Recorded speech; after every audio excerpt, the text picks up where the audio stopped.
what it took for hope.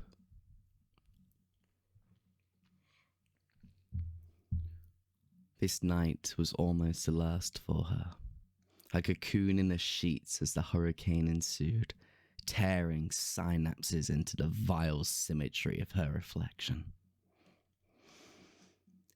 Every night, she dreams for the shards of reality to slip back into place. The fractured pieces of mirror litter the floor in her daily tomb.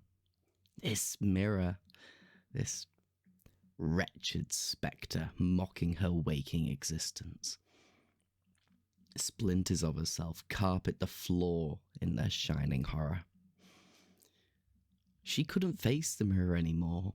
She couldn't. She threw her school books at it to make it go away. It fell and smashed everywhere. Her room became a glass-strewn coffin. Fuck. Their parents, they were furious. Refused to help her. No, they screamed at her to clean up her mess and get on with life. She cried and cried, like filling her room with tears may let her swim over the treacherous carpet. Not daring to look at the largest pieces and see the same face now stained with a stinging red hue. A lot of the glass had become hidden in piles of clothes, thrown on the floor in piles left to decay. Why bother putting anything away? She just revealed more reflections of that damn face. The face she despised. How can I carry on? She thought through her agony. Less pragmatically and more throwing a hopeless dream into the wind. Days passed, and the reminders remained. Her feet covered in micro-cuts from the smallest pieces, rearing their mockery to show. When she tried to pick up the pieces, she always caught a glimpse of that same face. The same face she hated with every bone in her body. Why couldn't she do it? Just pick up the fucking glass, she screamed in her mind. But only her head responded. Hollow silence, and an entryway for the next bad thought. She did well at school. Hell, she was near the top of her classes. She had friends who loved her, but she couldn't show it to them. What would they think if they knew she couldn't face herself? How pathetic, she always circled back to. When she woke up, in her lessons, on the bus home, when she got back in her room. Oh, fucking hell! She stepped on the large piece of glass, entered her foot only slightly before she jumped backwards into the door. Enough to make her bleed, though. I hate you so much, you piece of shit! Instinctually, she grabbed the piece and hurled it at the wall. It shattered into much smaller fragments. She knew this was when she would burst into tears, but nothing. Nothing at all. Until the smallest smile crept upon the corner of her exhausted face. You don't deserve to hurt me. You haven't earned it. She felt a joy in that statement. What right did inanimate glass have to hurt her? It was a stupid idea, she recognized, but also one that felt powerful. She hadn't felt that way in a long time. Especially since the fucking mirror fell down and kept cutting her feet.